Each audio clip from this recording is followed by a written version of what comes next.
네, 안녕하세요. 586 전체주의 집단이 지배해온 세상을 끝장낼 수도 있는 국면이 됐습니다. 이 와중에 우리 보수 공화 시민을 위한 기운나는 뉴스와 해설을 매일매일 전해드리고 있는 세뇌 탈출입니다. 오늘은 좀 심각한 말씀을 드리고자 합니다. 우크라이나를 보고 있으면 우리 생각이 납니다. 강대국 옆에 끼고 있는 작지 않은 나라인데도 그 강대국이 워낙에 사납고 그리고 야만적인 데가 있기 때문에 이 실존적 위협, 생존의 위협을 항상 느끼고 사는 그러한 상황에서 그 강대국에 의해서 침략을 받은 이제 이 상황을 보면서 우리가 거기서 무엇을 얻어야 되는가 교훈을 그런 생각이 듭니다. 단적으로 말씀을 드리면 우리가 정신의 전쟁, 정신의 게임에서 승리해야 합니다. 그것이 알파요 오메가입니다. 자, 먼저 세뇌 탈출 자율구독료 부탁 말씀 올립니다. 아시다시피 세뇌 탈출은 통상 광고가 붙지 않은 상태에서 게시됩니다. 재수가 좋으면 하루 만에 광고가 붙고 재수가 안 좋으면 일주일, 열흘 지나서 광고가 붙습니다. 많이들 도와주시면 세뇌 탈출 좀 더 잘 만드는데 큰 도움이 됩니다. 감사합니다.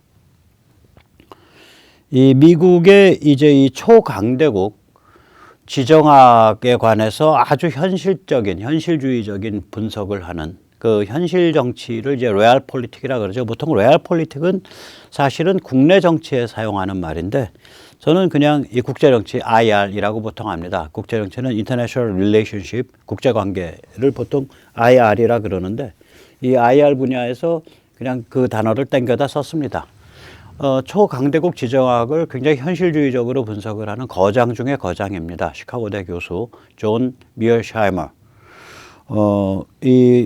이번 대선 전국에서 이번 1월 초에 동아일보와 인터뷰에서 아주 살벌한 이야기를 했었죠. 그 당시에 그 이야기인즉슨 뭐냐면 한국은 중국과 무덤 위에서 춤을 출지 아니면 미 핵 우산을 유지할지 선택해야 한다. 다시 말하자면 한국은 중국과 놀다가 잿더미가 되든 중국과 놀게 되면 결국은 전쟁으로 가게 된다, 한국이. 왜 그러냐면 중국에 가서 붙을 수도 없고 한국은 본질적으로 한미동맹이니까. 그런 상태에서 중국과 가까워져 가면 결국은 충돌이 일어날 수밖에 없고 잿더미가 되는 수가 있다, 중국에 의해서. 그리고 이제 아니면은 굳건하게 한미동맹을 강화하든지 둘 중에 하나 해야 된다. 이런 아주 굉장히 우리 심금을 울리고 정신이 번쩍 들게 하는 그런 충고를 했었죠. 사실 이것이 윤석열 후보를 지지하고 찍었던 수많은 사람들의 마음입니다. 나라가 이게 풍전등화의 위기에 있고 이 586 전체주의 집단을 견제하고 물리치질 않으면 우리 죽는 자리 들어간다. 이거 나라 망하는 거다. 망하는 길로 들어간다. 국내 사정으로 보나 국제 사정으로 보나 그렇다. 이것이 우리가 이제 윤석열 후보를 지지하게 됐던 원인이죠. 기본적으로. 그걸 아주 단적으로 정리를 해줬습니다. 이 미어샤이머 교수가 그 유튜브 같은 데서 이렇게 보고 있으면은 이 우크라이나에 대해서 굉장히 통렬한 비판을 합니다. 연달아서 짧은 세 꼭지를 보겠습니다. 무슨 이야기를 하는지. 우크라이나 사람 정의로워요. 슬기로워요. 굉장히 희생적이에요. 이길 겁니다. 기운 내십시오. 이런 이야기 아닙니다. 굉장히 비관적인 이야기를 합니다. 그러나 그 비관적인 이야기 속에는 어마무시한 통찰이 숨어져 있습니다. 한번 보십시오. 한마디로 말하면 우크라이나는 이제 첫 번째 이분 얘기는 우크라이나는 미국을 일찌감치 버리고 친러시아를 했어야 된다. 서방으로 줄 잘못 쓴 거다. 처음부터. 우크라이나가 2008년에 이제 미국에서 우크라이나를 나토에 가입시키겠다는 정책이 입안이 됩니다. 2008년에. 그러니까 2008년이면 이제 그게 언제냐. 아들 부시 마지막 해죠. 아들 부시 마지막 해일 거예요. 그때 우크라이나를 나토에 가입시키겠다는 그런 미국의 정책 노선이 확립이 되고요. 2014년에 유로 마이단 혁명이 일어나서 친서방으로 확 돌죠. EU 가입을 둘러싼 거니까. 그래서 유로 마이단 혁명 직후에 EU 가입을 합니다. 그리고 2019년에는 개헌을 해서 2월 달에 지금 젤렌스키 대통령이 뽑힌 선거가 있기 직전의 개헌입니다. 개헌을 해서 헌법에 나토 가입과 EU 가입을 명문화시킵니다. 그 노선을. 그래서 지금까지 우크라이나에 대한 미국의 그 정책은 한편으로는 나토 가입시키고 다른 한편으로는 EU 가입시키고 또 다른 한편으로는 친서방. 지금 우크라이나는 완전히 EU는 아니고요. 절반쯤 EU 멤버입니다. 친서방 노선으로 만들고 그것이 서방과 미국의 우크라이나에 대한 지난 한 2008년 이후에 지난 한 14년 동안의 일관된 정책이었습니다. 거기에 대한 통렬한 비판부터 시작을 합니다. 직접 들어보시죠. My view all along is that if the Ukrainians were smart, what they would do is divorce themselves from the United States, right? They've hitched their wagon to the United States. You're quite confident that the Russians will lose in Ukraine the way they lost in Afghanistan. I would not bet a lot of money on that, but I would note that even if the Russians lose, in the process, they will destroy Ukraine. And from Ukraine's point of view, that's not a good thing. This is why my view is that Ukraine should have long ago divorced itself from the United States and worked out a modus vivendi with Russia.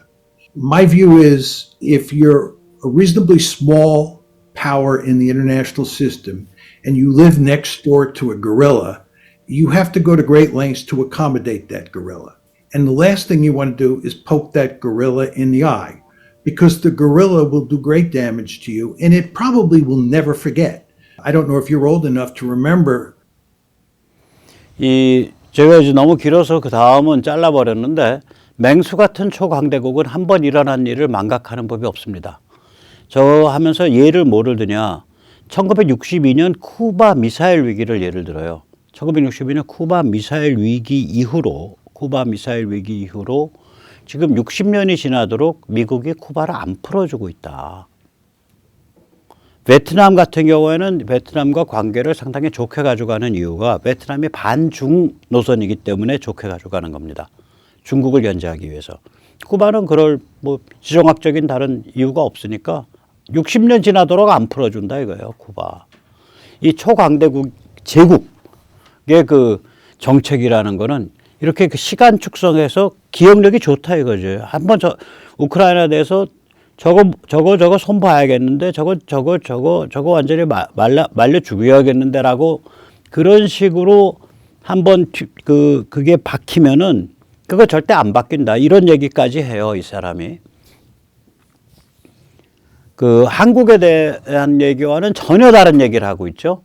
그러니까 우리 선배 세대, 특히 우남 이승만 또 그 전에 이전의 선배 세대 또 그리고 박정희 또 이런 선배 세대들이 한국을 어느 위상으로 어떤 포지셔닝으로 만들어 놨는가에 대해서 정말 감사한 생각이 드는 거예요. 이 아주 사나운 야만적 초강대국 바로 옆에 살면서 우크라이나 같은 경우에는 미국을 차버렸어야 된다라고 말하고 미어샤이머가 한국에 대해서는 한미동맹을 강화해야 된다라고 말을 해요. 참 재밌죠? 예. 자, 그 다음에 다음번에 이제 이 사람 말 한번 또 들어보세요. 이거는 뭐냐면은 이 러시아라는 애들이 핵으로 무장한 초강대국이다 이거예요. 이 핵으로 무장한 초강대국을 러시아 입장에서는 우크라이나에 나토가 들어오고 우크라이나가 EU에 정식 가입을 하고 우크라이나가 계속 친서방으로 치달아버리고 그렇게 되는 것을 러시아는 거듭 실존적 위협이다. existential threat라고 표현을 해왔고 실제로 그렇게 받아들이고 있다. 그런데 지금 미국이 해온 일은 뭐냐면 그리고 지금 벌어지고 있는 거는 뭐냐면 이 핵무장 초강대국을 실존적 위협으로 밀어 넣은 일이다 라고 얘기를 합니다. 한번 직접 들어보십시오. I've spent my entire adult life studying great power politics. This is not the way the world works, and it is certainly not the way the Russians work.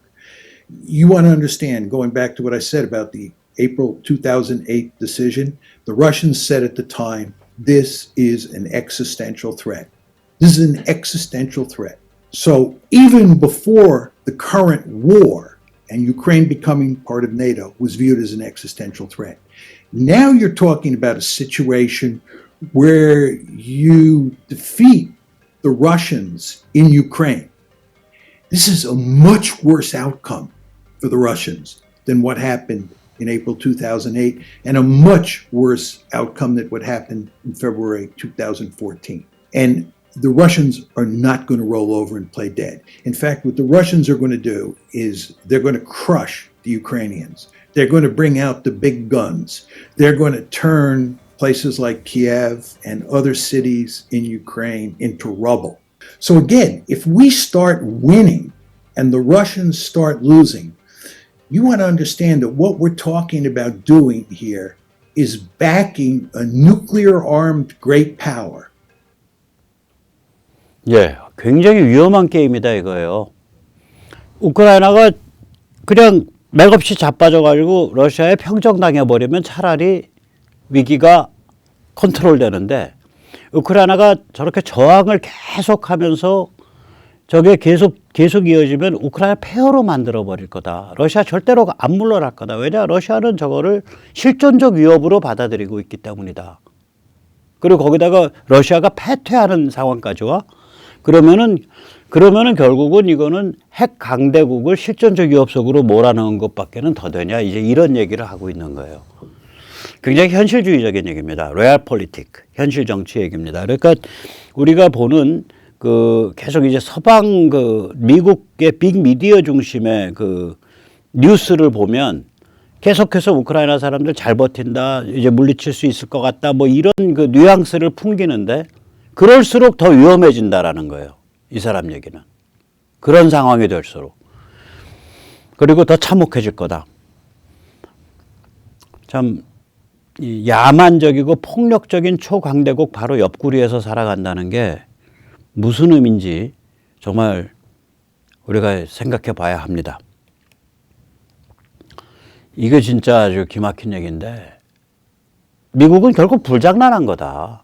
미국 입장에서는 우크라이나가 러시아에 정복당해가지고 러시아 지배권에 들어가든 말든 미국한테는 무슨 큰 영향 없다. 러시아 입장에서는 그런데 생사존망의 문제, 실존적 위협의 문제다. 따라서 러시아는 자기의 생존 자체를 걸고 이 싸움에 임하고 있다. 미국은 뒤로 언제든지 나자빠질 수 있는 발가락 하나도 제대로 안 담근 상태에서 이 싸움을 뒤에서 슬슬 방어용 무기나 대주면서 하고 있는데 러시아는 죽든 살든 결판 내자라고 덤비고 있다. 이거 누가 이길 거냐 이런 얘기입니다. 한번 직접 보시죠. I think that if you think about this, you want to think about who has the greater resolve, right? Who really cares more about this situation, the Russians or the Americans? The Americans do not care that much about Ukraine. Americans have made it clear they are not even willing to fight and die for Ukraine. So it's not that important to us. For the Russians, they have made it clear it's an existential threat. So the balance of resolve, I believe, favors them. So as we walk up the escalation ladder moving forward, my guess, and it's just my guess, is that the Russians will prevail, not the Americans, and the Russians will prevail because the balance of resolve favors them. Now, the question is, who loses this war? I think it doesn't matter much to the United States if we lose in the sense that the Russians prevail in Ukraine. I think the real losers in this war are the Ukrainians. And I think what's happened here is we have led the Ukrainians down the primrose path. We have pushed very hard to encourage the Ukrainians to want to become part of NATO. We have pushed very hard to make them part of NATO. We have pushed very hard to make them a Western bulwark on Russia's borders, despite the fact the Russians made it clear that this was unacceptable to them. We, in effect, and here I'm talking about the West, we took a stick and we poked the bear in the eye. And as you all know, if you take a stick and you poke a bear in the eye, that bear is probably not going to smile and laugh at what you're doing. That bear is probably going to fight back. And that's exactly what's happening here. And that bear is going to tear apart Ukraine. That bear is in the process of tearing apart Ukraine. And again, we go back to where we started. Who bears responsibility for this? Do the Russians bear responsibility for this? I don't think so. There's no question the Russians are doing the dirty work. I don't want to make light of that fact. But the question is, what caused the Russians to do this? 네.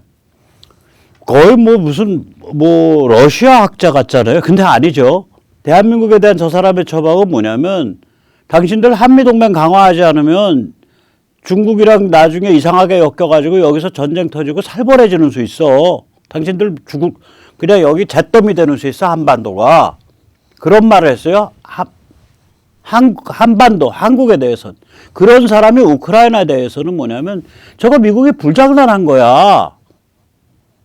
우크라이나 사람들 유혹해가지고 친서방 하세요, 나토 하세요, EU 하세요. 그게 사람이 사는 길입니다. 그런데 저기를 러시아는 저거 내주게 되면 자기들이 죽는다고 생각하는 곳이야, 거기가. 그래서 결국은 우크라이나라는 막대기를 미국이 들고서 그걸로 곰의 눈을 찔렀다 이거요. 그럼 곰이 가만히 있겠냐. 막대기 가로채갖고 찢어버리고 발기발기 찢어버리고 부숴버린다 이거야. 가루 만든다 이거야. 지금 그 상황 벌어지고 있는 거다. 곰이 흉악한 놈이지 물론. 야만적인 놈이고. 근데 곰이 왜 발작하게 됐는가를 보면 이건 미국 책임이다. 이 폭스뉴스가 저런 뉘앙스를 많이 해요. 특히 터커 칼슨이. 그래서 이 러시아 쪽에서 폭스가 그나마 낫다 뭐 이런 평이 있는 거예요. 러시아 입장에서 미어샤이머가 그나마 난 거예요. 자기들 속을 알아주니까. 그리고 상황을 봐준다 이거죠. 백모가 낫다고 말할 수 있죠. 근데 백모는 좀 다르게 생각해요. 이게 왜 그러냐면 저는 한꺼풀 더 보는 거예요. 이게 더 볼 수밖에 없어요. 이 사람이요. 그게 저는 이런 문제라고 해요. 미어샤이머는 좀 착한 편이죠. 왜 그러냐면 이 사람은 그러니까 뭐라 그럴까 어쨌거나 승산이 없는 대규모 유혈 사태, 승산이 없는 전쟁 이거는 일단 피해야 된다라는 입장에서 이런 얘기를 하는 거예요. 일단 피해야 된다. 저기 승산 없다. 저기서 오기 부리고 버텨봐야 사람만 죽고 도시 폐허되는 거다. 러시아 애들 그 눈 하나 깜짝 안 하고 저지를 애들이다. 이게 지금 미어샤이머 얘기예요. 그러나 그거보다도 더 완전히 이 초강대국 지정학 게임을 하는 전략가들은 미어샤이머는 학자고요. 전략가들은 훨씬 더 냉정합니다. 이거보다.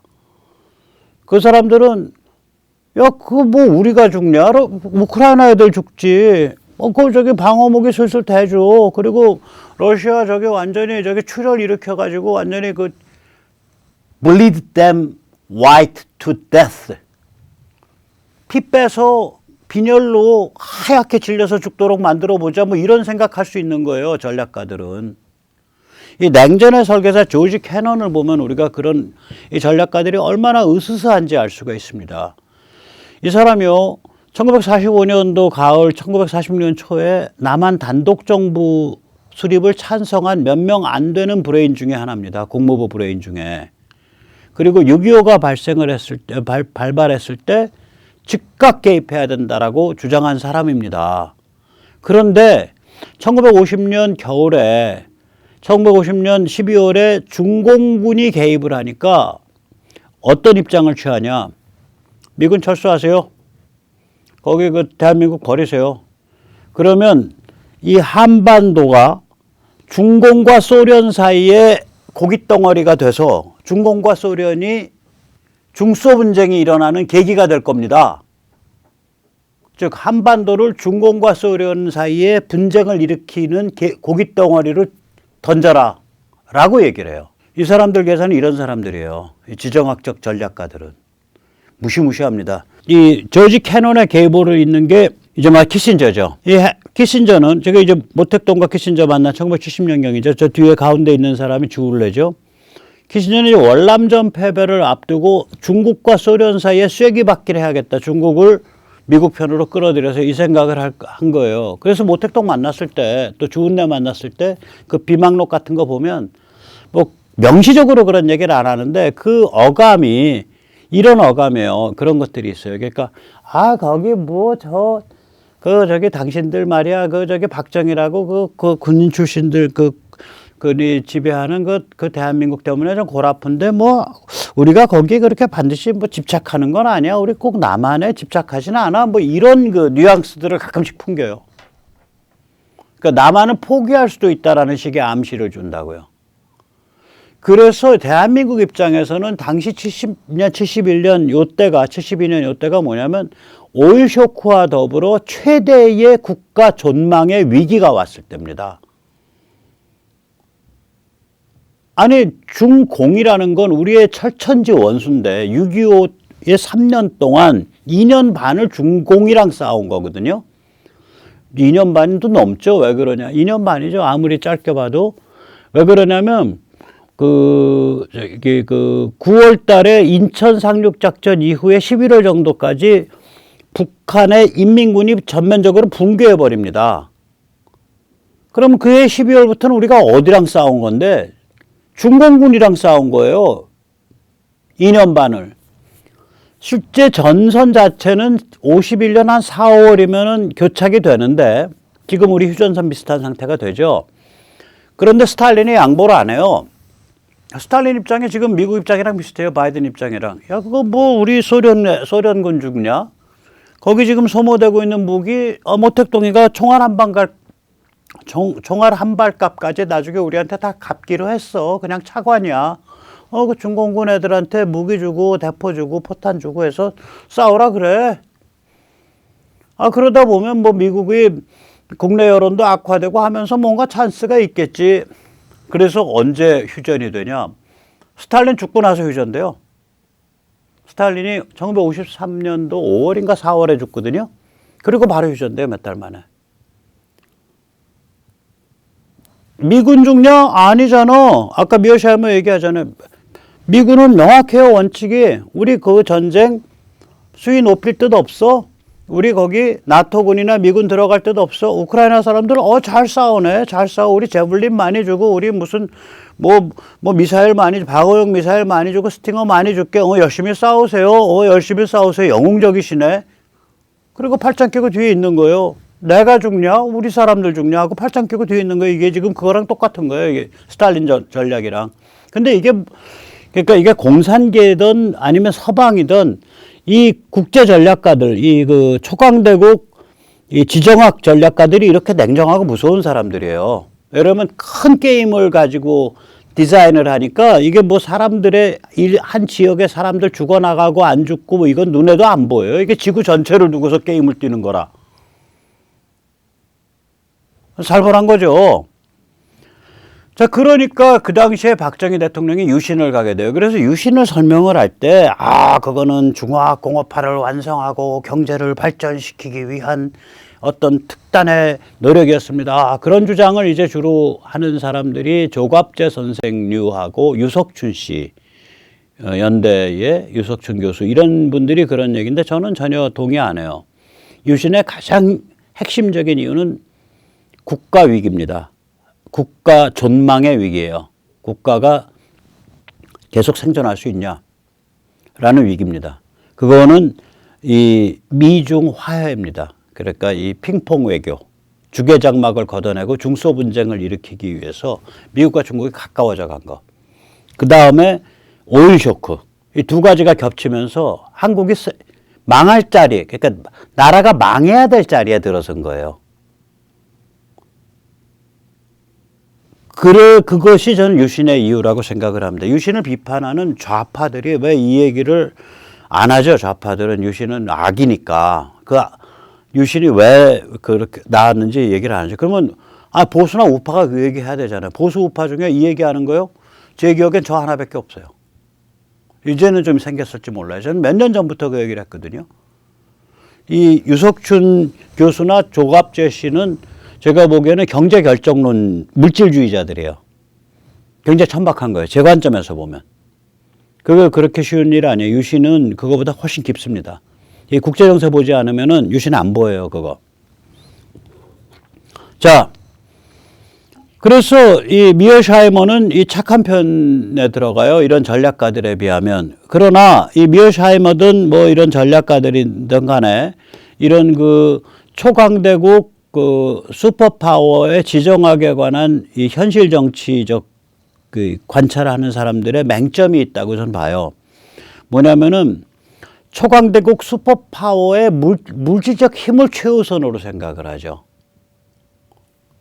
다시 말하자면 약소국 혹은 보통국가들, ordinary state, 보통국가들의 국민이나 지도자의 심리, 정신력, 지도력은 소홀히 여긴다고요. 그 다음에 보통국가들의 국민 지도자의 주체성 게임도 소홀히 여겨요. 이 주체성 게임이 반드시 좋게만 나오는 게 아니에요. 베트남 가보세요. 얼마 천혜의 축복받은 땅이잖아요. 그 사이공, 그러니까 지금 호치민시리죠. 그 메콩 델타. 세계에서 가장 비옥한 쌀이 나는 지역이고, 거기 뭐 다 다녀보셨으니까 아시겠지만, 바다가 밀물이 돼가지고 수위가 높아지면 강물이 못 내려가죠. 그래서 강물의 수면이 몇 메터 올라오죠. 그 몇 메터 올라왔을 때에 뚝을 타고서 물길이 들어오게 그 뚝에 그 물길 구멍이 뚫려 있죠. 그러다가 썰물이 돼서 강이 빠져나가면은 이 그 뚝을 타고서 논에 물이 못 들어와요. 그리고 논에 물이 많을 때는 그 뚝에 구멍을 메꿔놔요. 그 홈을. 그러니까 저기 히말라야 산맥서부터 내려오는 그 풍부한 영양분을 가진 강물이 뭐 별로 노력하지 않고도 그때 메콩 델타 전체를 비옥하게 그 말하자면 관계를 해주는 그런 상태가 되는 거거든요. 그 다음에 고속도로도 물론 도로도 중요하지만 이게 나라가 길쭉해갖고 뭐 천몇백 킬로인가가 이렇게 돼 있으니까 그냥 해안 따라서 줄줄줄줄 바지선 끌고 가면 그게 엄청난 화물 이동인 거예요. 물류 코스트가 정말로 안 드는 데입니다. 거기 물류 코스트가 안 들어요. 그냥 바지선 끌고서 줄줄줄 다니면 되는 거예요. 그러니까 이게 그렇게 비옥한 데인데 거기가 지금 뭐 한 4,000불 되나요? 3,000 몇백 불 될 거예요. 3,000불 이짝저짝 될 거예요. 국민소득이. 왜 그렇게 돼버렸냐? 저기 인도 차이나 전쟁하면서 그렇게 돼버렸잖아. 왜 인도 차이나 전쟁 왜 했는데? 2차 세계대전 끝나고서 프랑스 애들이 독립 안 시켜주니까 이 프랑스 식민지 때 프랑스 가가지고 예를 들어서 젊은 똑똑한 친구들을 프랑스가 무슨 짓을 했냐. 제1차 세계대전 때, 1차 때. 군수산업에 투입할 노동력이 부족하니까 베트남에 똑똑한 젊은이들 한 10만 명 뽑아가지고 프랑스 공장에 동원을 한 거예요. 이 중에 90%가 프랑스 공산주의로부터 최고급의 공산주의 사상을 그냥 제대로 흡수를 한 거죠. 그 구엔지압이라든지 월남 공산 지도자들 전부 프랑스 유학파들인데 그게 돈 있어서 유학한 사람도 가끔 있을지 몰라도 대부분은 그런 식의 유학이에요. 고학, 노동자로 가서. 근데 그 물꼬 튼 게 언제냐면 1차 세계대전 때 군수산업에 10만 명 집어넣은 게 그 물꼬를 튼 거라고요. 자, 그런 사람들의 입장에서는 지금 눈에 보이는 게 없는 거예요. 내가 나임을, 주체성. 베트남이 베트남 사람의 것이다라는 걸 증명할 수만 있다면 무슨 짓이든 하겠다예요. 그게 주체성 게임이거든요. 그러니까 김정일이가 천재라고.